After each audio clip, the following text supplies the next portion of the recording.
asatoma sadgamaya tamasoma jyotirgamaya mrityorma amritam gamaya om shanti shanti shanti. So we were studying the fifth mantra of the Mandukya Upanishad, and we were studying the prajna, the deep sleeper. So just a few more points on that, and then we will go into the sixth and seventh mantras today. Sushupta sthana eki bhutaha prajnana ghana eva anandamayo anandabhuk cheto mukhaha prajnas tritiya padaha, which is the third quarter, the third state which we all experience. It is the state of deep sleep. Sushupti sthan it is called. And its characteristics are, it is eki bhutaha, which means it is an undifferentiated mass of consciousness. Can you discern anything in that state? No. You cannot, it's not a dream. You cannot see any modification of your mind. There is no thought process. There is just nothing, blankness. But something illumines that blankness, due to which you are able to say that I experience the blankness. See, you experience the absence of objects, okay? That's the point to catch. It was not absence of experience. It was experience of absence. And it was experience of blankness. So this experience was there, although it appears a little hazy or blurred only because you haven't studied it, that this is what happened. And then Anandamayo. See, you experience restfulness and blissfulness in that state. That's why you want to go into it, isn't it? We can't do without deep sleep. In fact, see, this is a clear indication that experience of happiness, it's not that it belongs only to the mind. Usually we say, well, happiness is a state of mind, and ultimately the mind has to be in a particular sattvic state for it to be happy by itself.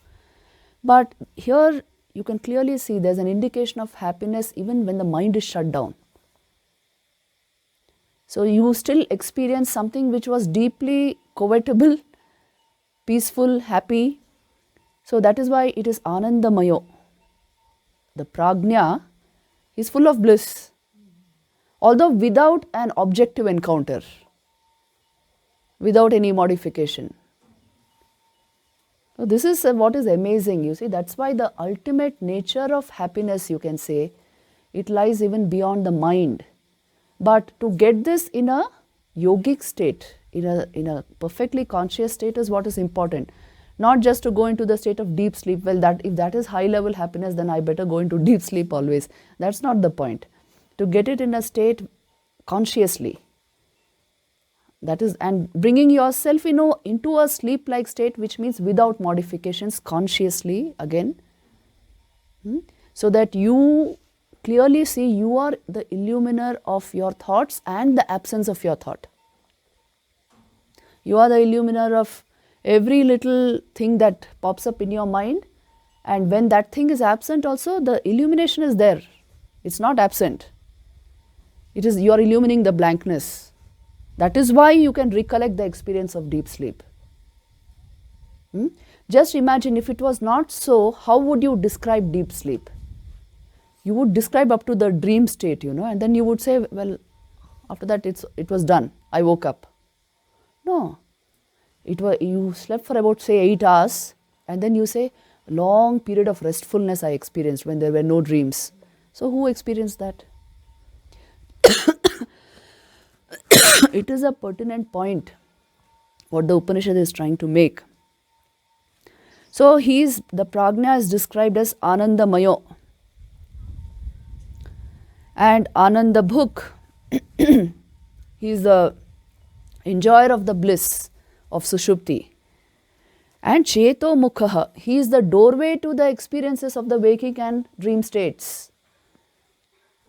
That is why, it is said that the waker, the Vishwa, he resolves into the dreamer, the Tejasa, and the Tejasa resolves into the Prajna.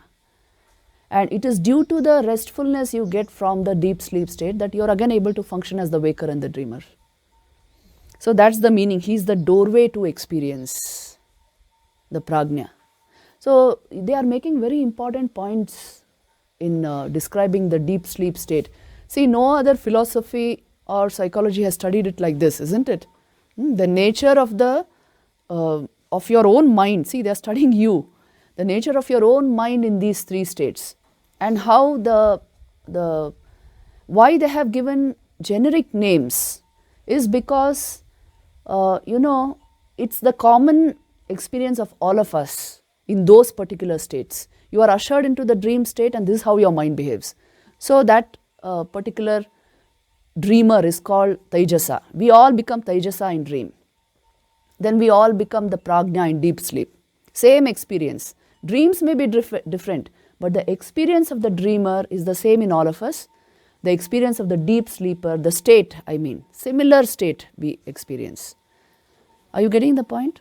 So that is why the study of Prajna is so very important in this Upanishad, because then after this he is going to tell you, he will go into the essence of this Upanishad. He will tell you that you see, you are not any of these, because you are that consciousness which perceived the waking state, you are that consciousness which perceived the dream state, and you are that consciousness which perceived the deep sleep state. So you are neither of these three, but you manifest as these three. See, look at the capacity of the being that you are. You can become anything, just like how you can don any kind of individuality, any kind of identity. Just like that, you become anything, and then you resolve back into your original state. So to give us that picture, just go to mantra number 6.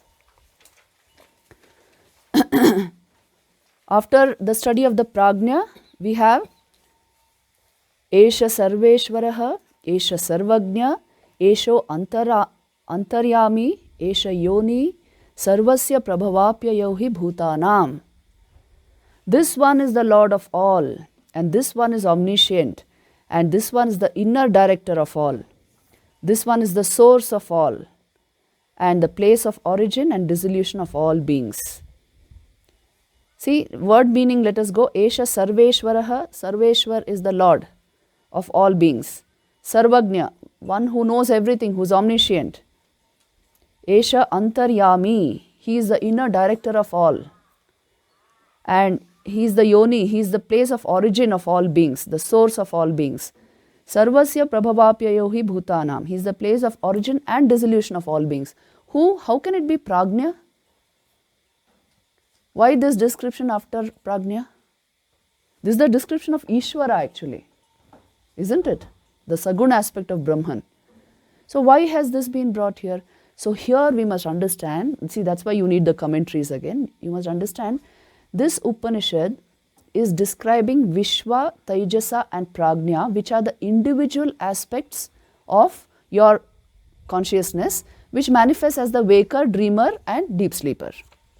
It also is speaking of, and from this mantra it speaks of the cosmic aspects, the cosmic counterparts of these three, which are called Virat. The Vishwa, his cosmic counterpart is Virat, which means all literally.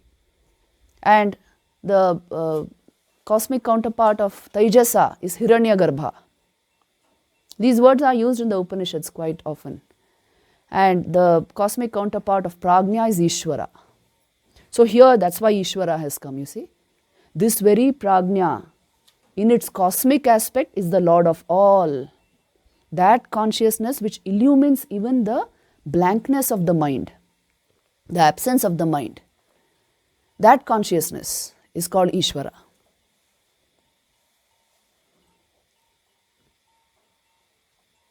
See, what is the difference between a Jiva and Ishwara? Yes, it is individualized consciousness, localized in a sense in a body and mind and identified with it. Ishwara is not individualized in a sense. It is the cosmic consciousness itself manifesting through maybe a particular body and mind, but above Maya, so not identified with it. He is a Lord of Maya. So he can be Sarveshwara, he can be the Lord of all, he is the all-knowing being, he is omniscient, omnipotent, because he is above Maya, and he is the Antaryami, he is the indweller in all beings, he is the source of all beings, and he is the point of emergence and dissolution. So here they suddenly move on to the cosmic aspect of, see what is, remember that incident, it happened right here, in Almora, that Kakri Ghat, those, no, not Kakri Ghat, even beyond that, where that river is there, no? So that, that's called Kakri Ghat only. No? So that place, Vivekananda had a very profound experience. He was meditating with his brother disciple, and suddenly he, after a long meditation, he burst into tears. And he said, I have passed through one of the most profound moments of my life. I have understood the unity of the microcosm and the macrocosm. Which means, what we say, no, jo and mein hai, wahi brahmand mein hai. What is there in the microcosm, in your own system, in a big way it is there in the cosmos. So that is why this kind of comparative study is there of the Vyashti and Samashti. Vyashti means the individual aspect, Samashti is the cosmic aspect. And this, if you understand the prajna in a perfectly conscious state, not by going into deep sleep, then you will understand the nature of Ishwara. Because Ishwara also is the, see, Ishwara is actually the manifestation of Brahman itself, isn't it? Through, it's the highest reading of the absolute through the human intellect, Vivekananda used to say. That is Ishwara. And because he lords over Maya, he doesn't have all the kinds of limitations which we have. So he can be all of this. That is why the state of deep sleep and the deep sleeper has to be experienced consciously for us to understand the nature of reality, the nature of God. When they are studying these three states, the only reason they are analyzing it in this way is to make you more conscious from within yourself, so that you understand how these states are and how to augment awareness in these states. So finally they will tell you, see, neither of these three states actually define you. You are the self which experiences these three states. So the yogi finally comes to that point. And he does not stop with the deep sleeper. Who would recommend the deep sleep state for knowledge, tell me? So that is not what they are doing. They are analyzing the three states in order to help you understand what you achieved unconsciously was due to these factors. Now achieve the same consciously and you will know the self. So the state of Turiya, the fourth, will come in the next very important mantra, the seventh mantra. That is the essence of this Upanishad actually. In this book it's on page 46. In the middle there is the Karika mantras. Yes, it's the seventh mantra. Na anta pragnam, na bahish pragnam, na ubhayata pragnam, na pragnana ghanam, na pragnam, na apragnam, adrishtam, avyavaharyam, agrahyam, alakshanam, achintyam, avyapadeshyam, ekatma pratyayasaram, prapanchopashamam, shantam, shivam advaitam, chaturtham manyante, sa atma sa vigneyaha. See, so what is the nature of this Turiya, the fourth, which is neither the waker, dreamer nor deep sleeper, but due to its presence you become the waker, you become the dreamer, you become the deep sleeper. What is its nature? It is na anta pragnam. The fourth is that which is not conscious of the internal world, na bahish pragnam, nor conscious of the external world, na ubhayata pragnam, not conscious of both the worlds, which means that consciousness is not limited by your external perceptions, your internal perceptions. It is the illuminer of all perceptions.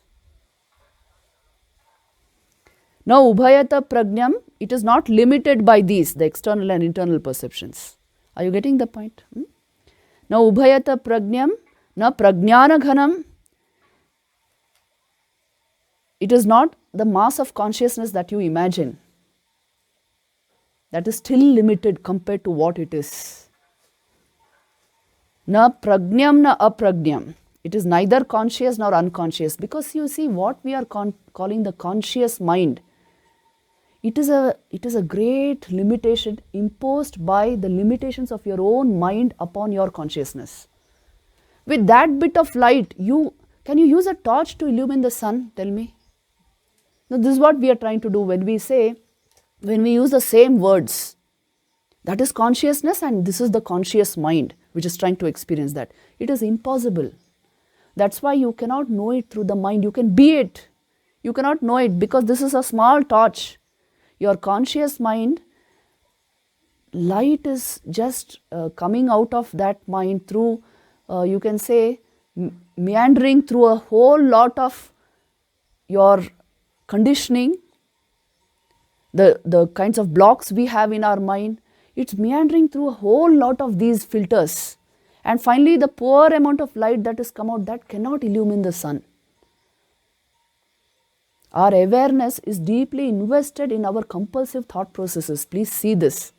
That is why I am saying the conditioning so many blocks are there, levels of filters are there. No wonder, you see, na prajnam na aprajnam, that's why he is saying. Your conscious experience and your unconscious experience cannot describe this fourth one. To become fully aware is something you have to experience in the first person. Our limited amount of awareness is insufficient to understand Brahman. That is why he is putting it in such language. Isn't this pretty obvious? Don't you feel it in your mind? The sheer limitation of our thought process, of our so-called knowledge, of our knowing. Because what is happening is, your awareness is already invested in the thought process. This is the whole problem. So I am not getting the full light which I am capable of. I am not getting it. I will throw that light on what? It's such a dim light. And this is only happening because mind is over busy, overthinking. And you see, whenever there is a desire, if you observe it in a meditative state of mind, you will see it's a whirlpool. It is taking a lot of your energy out, your vital energy out, and just going round and round, nowhere. So we have all these complexes and whirlpools all over our minds. So then very little light means here awareness comes out finally. That also it is reflected awareness of the original source. So with that awareness, how much will you understand? That is why you see the whole point in spiritual life, in actual practice, is to declutter the mind and turn it inward. So that at least you get the feel of pure awareness in your mind first. Eta shambhav kintu, isn't it? See, when you become deeply aware, there are meditative moments when you become that, isn't it? You feel alive to the depths of your being. And you feel so happy just like that. Then that time, any object of happiness, still it's secondary or tertiary. It's not that important. So this state can be manufactured by just clearing the mind. This is sadhana fundamentally. So if you want to understand what they are trying to say, as I always say, first person experience should be there along these lines. Otherwise, how will you understand this, what he's trying to say? It's neither conscious nor unconscious. What do they mean? This is what they are meaning. The kind of awareness you have just now is insufficient to reveal the ultimate truth. Then look at the description, it's very interesting actually. Yes. Adrishtam, it cannot be seen. Agrahyam, it cannot be grasped. It is not an intellectual exercise, the knowledge of the Atman. However brilliant you are. And alakshanam, it is uninferable by any means. You can't use inferences to get the experience. You use inferences to convince your intellect. But you can't use an inference to get the experience of it. For that is why the practice is important.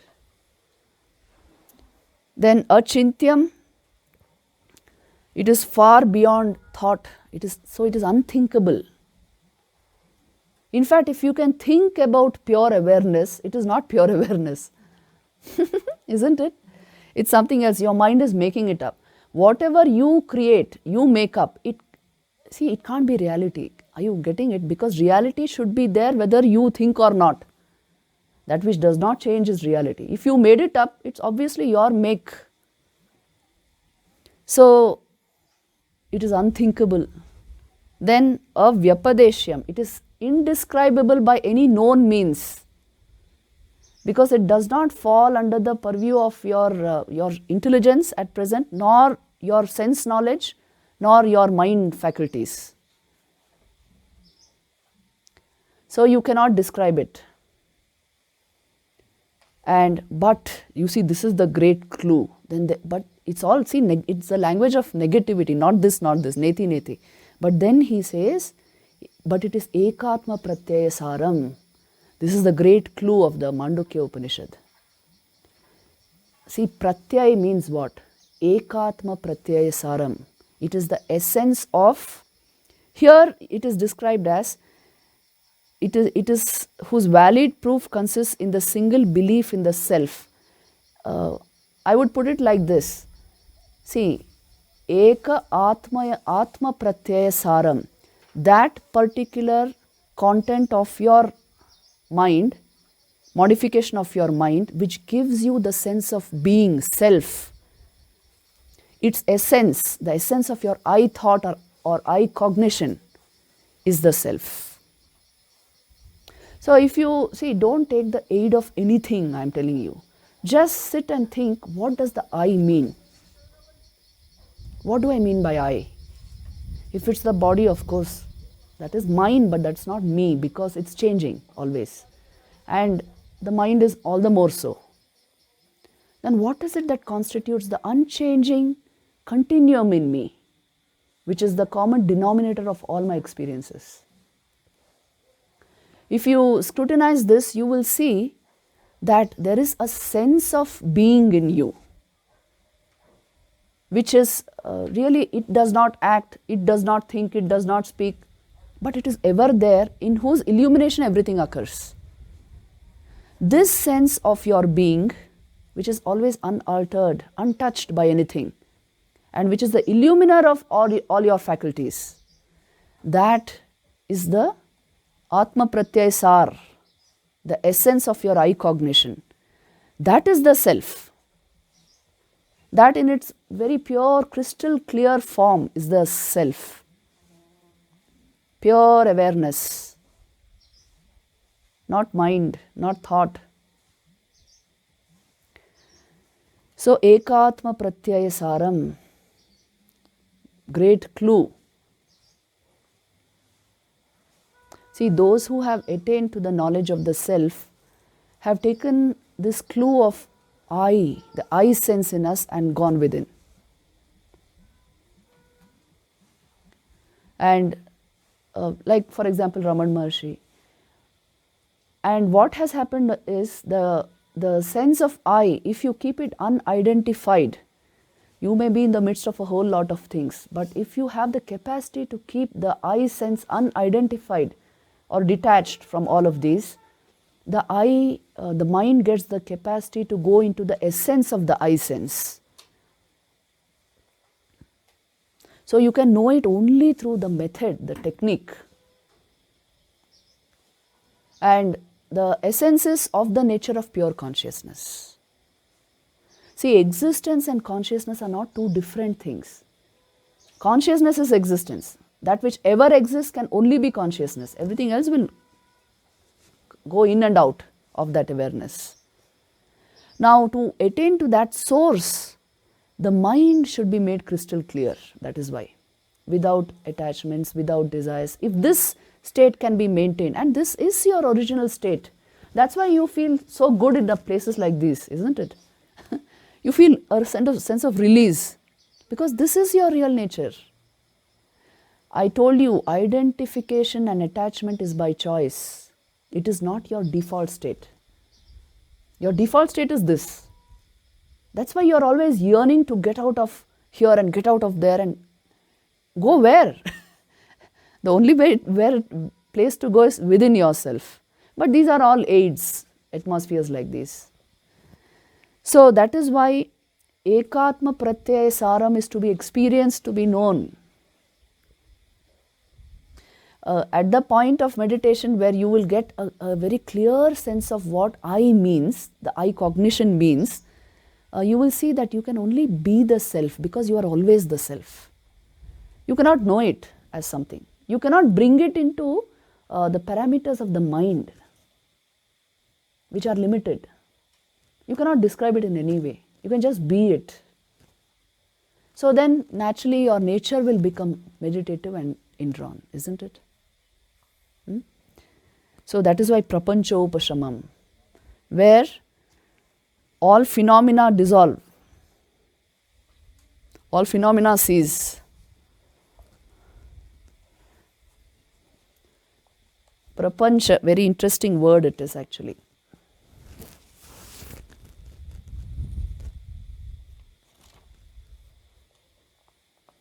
You can say that which impinges on your five senses is prapanch. So it is the place of dissolution of all this differentiation, where you just know the heart of things. You know, there's a very beautiful Zen observation. We sat together, the mountain and me, until the mountain alone remained, and I dissolved. But in full awareness, I understood that the mountain and the me are the same. So it's a spiritual experience, you see, then only you can say this. So where separate phenomena dissolve, it is that point. Prapanchopashamam. Shantam. This is the nature of this state. That's why Shiva is Shanta, Shantamurti. So great calmness and peace, equanimity, this will naturally come. Shivam, Shiv itself means the auspicious one. Everything about this state is auspicious. Shiva lives in this state, so he's Shiva. So he is the supremely auspicious one. The strange and erratic ways of our mind are what are inauspicious, isn't it? Where they lead us. But the true nature of the self is ever auspicious. A person who touches that becomes a murti like that.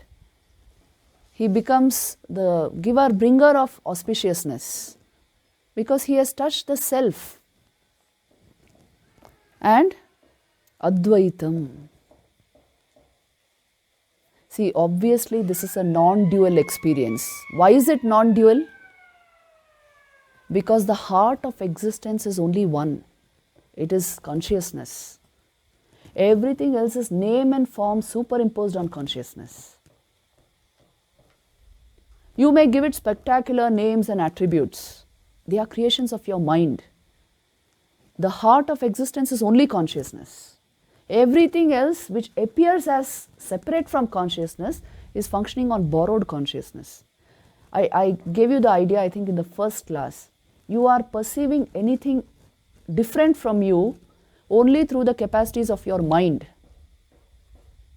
through your equipment, isn't it? Which is itself limited. So what you perceive will be according to this apparatus. And you cannot perceive anything outside your awareness. Can you? Can anybody, for that matter? So that is why it is non-dual. See, you try to understand it like this. I'll give you a very simple example. Whenever we feel identified with this body, with this sense of individuality, anything about this body I consider as me, isn't it? The hands, the legs, the face, it's all me. This is how I consider. When you perceive something in your awareness and you're identified with that awareness, every bit of that awareness and if anything reflected in that is you in that state. So there is nothing apart from you, because there is nothing apart from awareness. Only in awareness you perceive, right? So then every perception in that awareness is you. It becomes you in that state. This is the mystic experience of all mystics. That is why a deep sense of unity with everything comes. They are not making it up or imagining something. It is in the real nature of things that only one consciousness is manifesting as different names and forms. We are not used to thinking like this because the mind is working within those limitations, and constantly labeling and identifying. That is why we are not able to see this. But only one consciousness is manifesting as everything. So one who touches that in the least way, least sense, he will have a sense of unity with everything. This is the sign of a sage. In fact, any demarcating or differentiating thing he puts down because it is unreal to him.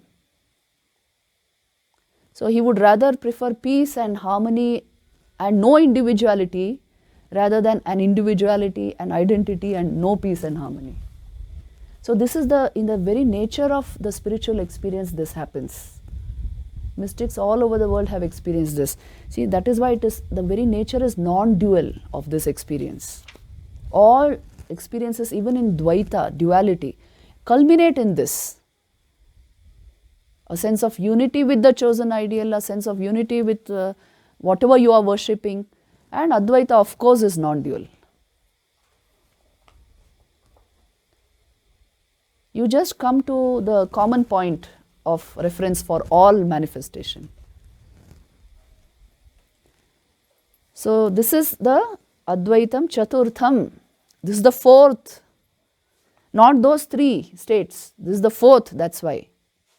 Okay, since you are differentiating the three states, you better know this is none of them.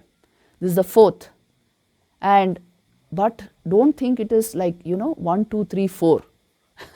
Like if suppose you give me a whole lot of ornaments, rings and tiara and necklace. And if I say, okay, this is a ring and this is a necklace, but where is gold? It's like that. It is only gold that has become all of this. So also it is only that pure consciousness which has become the waker, dreamer and deep sleeper. So in that sense it is not the fourth. But since we are just now studying it one by one, so he is calling it the fourth. Chaturtham manyante sa atma, that is the Atman. That is the real you. Atma means you. The I, that's the real I. And sa atma sa vigneyaha. Vigneyaha means that is to be realized, not just known as we are trying to know it. It is to be realized. Which means you must dive into yourself to know this. These are all aids, the Upanishads, all this ambience around you, these are all aids. But the essential thing is to get the feel of pure awareness. Then you will know what they are trying to say. In fact, many times I feel it's easier to do that.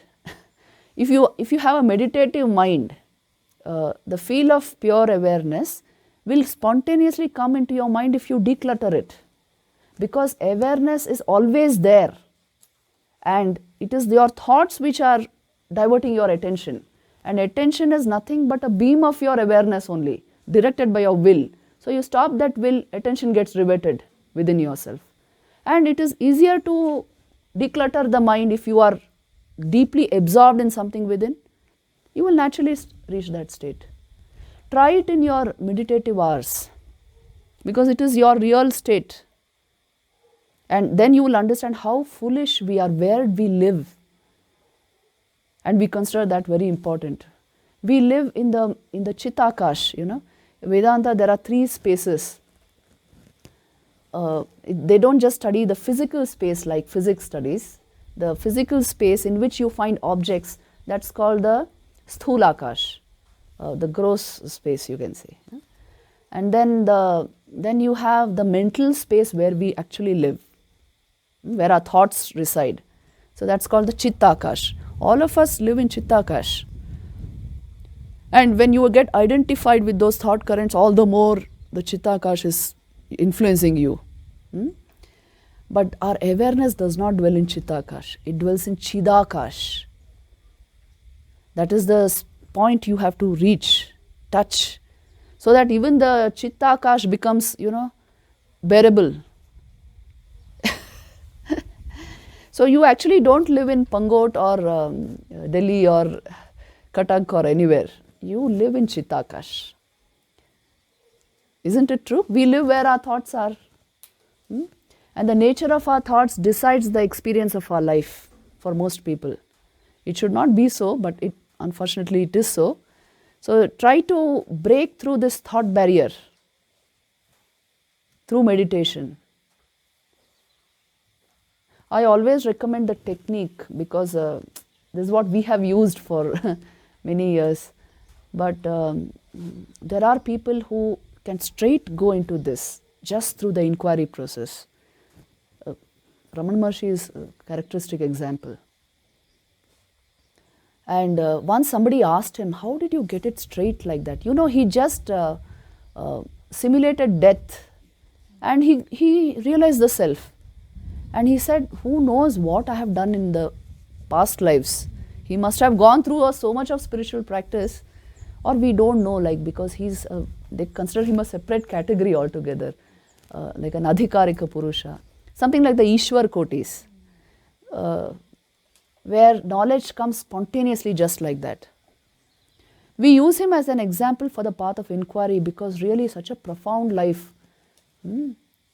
And if you read Vivekananda's Jnana Yoga lectures, there also you will find those sparks of illumination just through the process of inquiry. But Vivekananda had a deep meditative, he was a dhyana siddha, deep meditative practice behind that knowledge. So our job is to intensify the inner life and the technique. Then all this becomes very clear.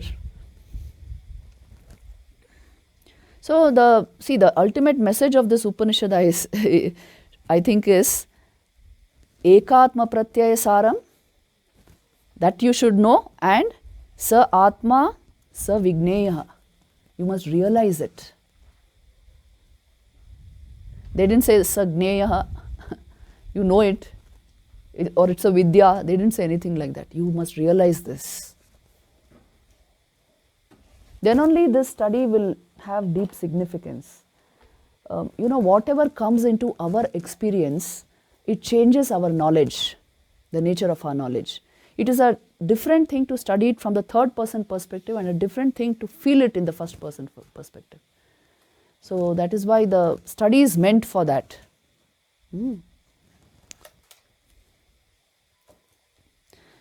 So this is the seventh famous mantra of the Mandukya Upanishad, which is giving you the essence of self-knowledge actually.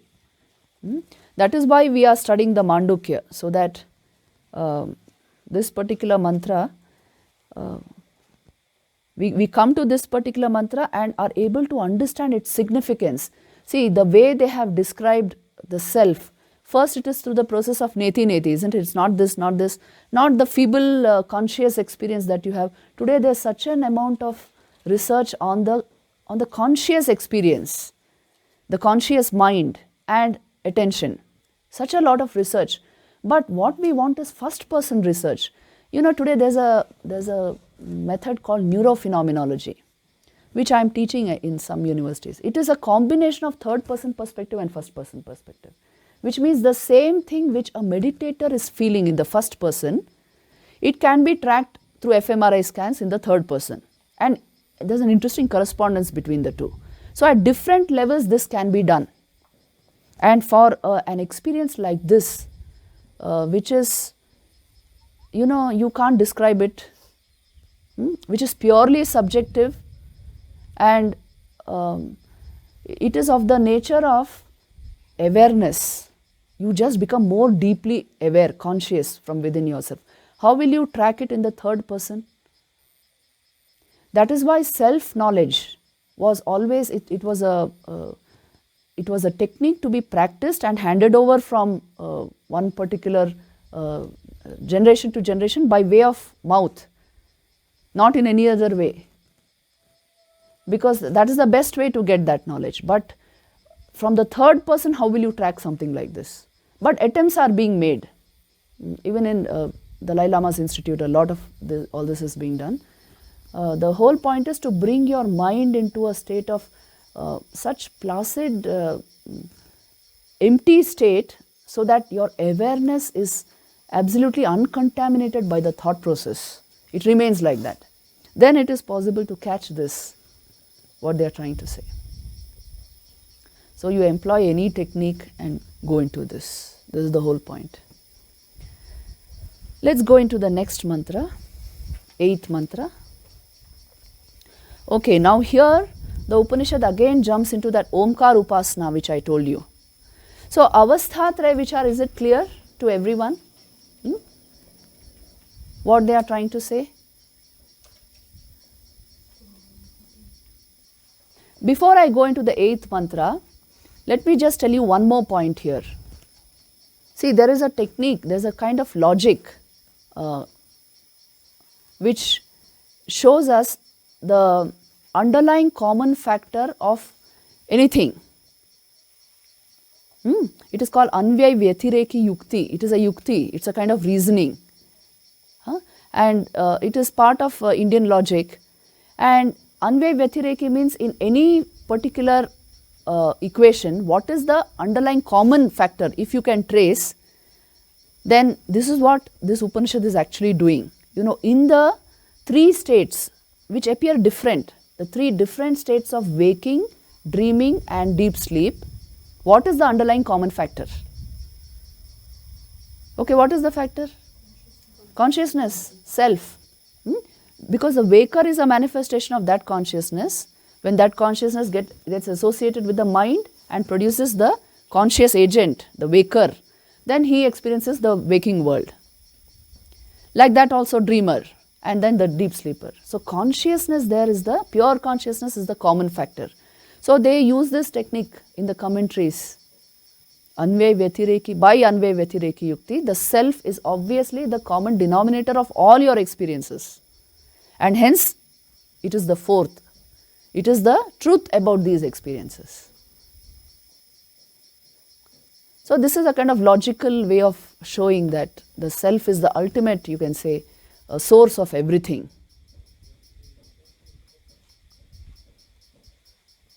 But I ask you, what do you get by knowing the logical format? You must feel the truth of pure awareness, isn't it? It must become an experience in the mind. And for that, the only way is the practice of the technique. All this is okay for IIT. We used to do all this in IIT because in there, you know, on the board we used to write, suppose the waking state is A, and the dream state is B, and the deep sleep state is C. Then there is actually what you are experiencing is I plus IB plus IC. This is your experience of life. But then you can always put I out and A plus B plus C. So Mandukya is doing this for you and telling you that I is separate from the ABC. In an equation form you can present this. But the whole point is to isolate pure consciousness from the mind process. If you can do this in the first person, you will get the real essence of this Upanishad. Yes, please. That to some extent the individual consciousness probably intellectually we can understand. Yeah. But the connection with the cosmic, should we Yes. understand that, you know, suddenly when he comes to the 4th, he says he is the Lord of... Yes, 6th mantra, yeah. So that is difficult to Yes. connect. Actually, why it is difficult for us to connect is the feel of cosmic consciousness has not come into the individual mind. See, Didi, when you... See, suppose now you are in a huge seminar. The individual mind connects with a whole lot of other minds. It feels a sense of expansion and you like the intellectual process. This is what intellectuals like. So also your awareness, it has no boundaries. Awareness itself has no boundaries. But when you touch that point of awareness, which is the real you find a sort of correspondence with the entire cosmos. Because essentially the essence of everything is that. It is a spiritual experience alone which can do this. In Sri Ramakrishna's, the Gospel of Sri Ramakrishna, you find him speaking of this experience quite often. You remember that even when he went into a field, he saw ants. He said the same consciousness is throbbing in all of that. He saw fishes in a pond, that Moti Siv's garden house, and he said the same consciousness I felt was throbbing in all those creatures which were moving. He sees that only everywhere. And many times very acutely he has described. Like once he is telling M, do you know what I see? I see this entire picture like a wax garden. Okay, the Dakshineshwar garden temple. And then M sees what he is trying to say. He says, yes, like everything is made up of wax. The people, the buildings, the trees, the leaves, the fruits, everything is made up of the same wax. And what is that wax? It is Brahman, divine consciousness. They are all like modifications of the same thing. See, he is seeing it like that. And even the physical manifestation, when he identifies with the grass and the Yes, walking, yes, see, yes. Somewhere the deep connect has happened. Huh? They lived in that state only, unitary consciousness, you can say. You can't even call it a unit. So, it is a thing to be experienced. But this is the common experience of all mystics. You will find it in the writings of Thomas Merton, Misha Eckhart, and even very old Sufi mystics. You will find this same kind of experience there. Can I just ask one? Yes. Because one is unidentified by body and mind in Yeah. sleep state. Yes. That is why is he compared to Ishvara? You can't say he's unidentified. The body and the mind are just shut down in that state. When he comes back to the conscious state, the identification will continue. That is why the state of deep sleep is not a means to the knowledge of the self. They are just analyzing that state to show you how the deep sleeper functions. I told you, they are interested in the waker, dreamer and deep sleeper, not in the content of your waking state in your dreams or in your deep sleep experience. So what they are trying to tell you is prajna has this nature, that it is a mass of consciousness, the mind has been shut down and it is the illuminer of the blankness, but it is not the ultimate thing. There is a fourth, one consciousness. Prajna is taken only as you can say a means to understand the deep sleep experience, and to understand this, that your happiness and awareness lie beyond the mind. Because when mind was shut down also, you tracked the blankness. You were there. What was there? That is how it is being studied. So not that we are consciously unidentified from the body and mind in the deep sleep state. No. You just fall into sleep. And the senses stop functioning, the mind stops functioning. But you have an experience. So who had it? But the realization is made by mind only, no? No. The realization of the deep sleeper. See, mind was shut down at that time. So who understood the blankness? Who's that guy? Meditation, Huh? but at the time of meditation, who experiences that thoughtless mind? Yes, very good. See, that is why I am saying, in the conscious state, if you catch this, not because you went into deep sleep, but in the conscious state, if you remove thoughts, you will get a sense of what they are talking, the state of awareness. In deep awareness, the awareness itself acknowledged the absence of thoughts in the mind. And it enjoyed that experience. It is such a wonderful experience. So bliss is not part of your mind. If you make the mind very sattvic, which means transparent, something of the light of this pure consciousness will filter and come into that and make it happy. But bliss, that is why, belongs only to the self and not the mind. This is the ultimate conclusion of Vedanta. मैं ये बोलती रहती हूँ ना, you will find this in many of the videos that happiness is an exponential function of your awareness. This is what I mean. So conscious state में ये सब practice करना है. That is the right thing. And only in first person experience you can realize these things. किसी के बोलने से you will not realize it. What I mean to say is, you read the book Science of Happiness, don't think you will get that knowledge. It has to come only in this way, through the technique. The tool is the mind, but we have to go beyond that. Yes, yes.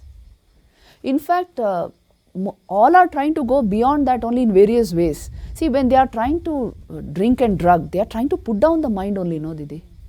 They are so fed up with it, they don't want the same old emotions and thought currents, so they are trying to put it down. And all the getaways and holidays also are meant for that. Relationships also are meant for that.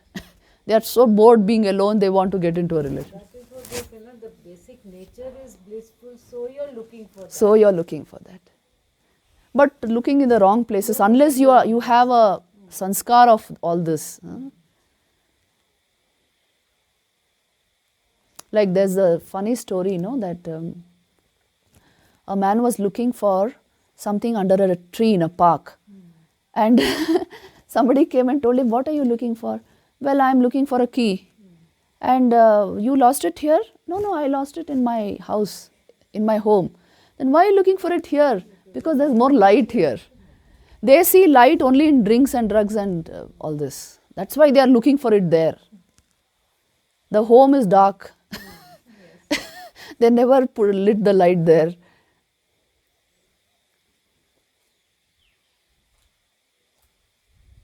This is all a kind of perversion of mind, not to be able to connect with the deeper aspects of your own being. Isn't it a succumbing to weakness? Yes, yes. Weakness of not being able to take on what comes in life, or to take everything straight off. Yes. Yeah, true. And therefore you look for comfort in a weakness. Yes. Swamiji had said that for hungry mind This will not, yes, true. Because that mind is only, survival needs are dominant in that mind. So it will not come to this, and you require a certain basic level of satisfaction at all levels to transcend that and ask what more is there? Is this all of life? That is true. But the rishis didn't get, they started the investigation without getting all the physical satisfaction, I feel. No, maybe they did have their own good standard of living, Didi. No, it's not improbable, because ancient India was very, very, very rich, yeah. Yeah, and of course they were very strong in mind. So whatever they wanted to investigate, it was complete like that. And these yoga traditions and the tradition of inquiry, Vedanta Vichar, it is so ancient. And it was preserved in such a way, these traditions, that you see, even today we connect immediately with this, isn't it? So I think these are living traditions. They can never go, because this is the ultimate about human life. And the more you dive into consciousness, the more you enhance life. People have this strange idea that somewhere you are removing yourself from life or running away from life. It is not so. You become more alive from within. So it's not a matter of running away from life at all. That idea should go, actually. And then renunciation comes naturally. Naturally. You are only choosing the better for something, something very not good enough for you. That's all. Vairagya will come automatically. Automatically. See, to stay in a room which has a lot of space is so much more enjoyable than to stay in an overcluttered room, isn't it? It's like that. So the vairagya is you are decluttering the mind. And cluttered mind is never comfortable. Never comfortable. Everybody's experience. That is, anyway, it's a matter of daily life. Yeah. Everybody feels that. So vairagya is a relief. Yes. In fact, Raja Maharaj, Brahmananji Maharaj used to say this, that well, we have not renounced. You don't call it that kind of a renunciation that we left everything. We have just understood there is something more important. And in fact, those who keep only collecting and hoarding are renouncing. In that sense, because they are renouncing the real peace and joy of life.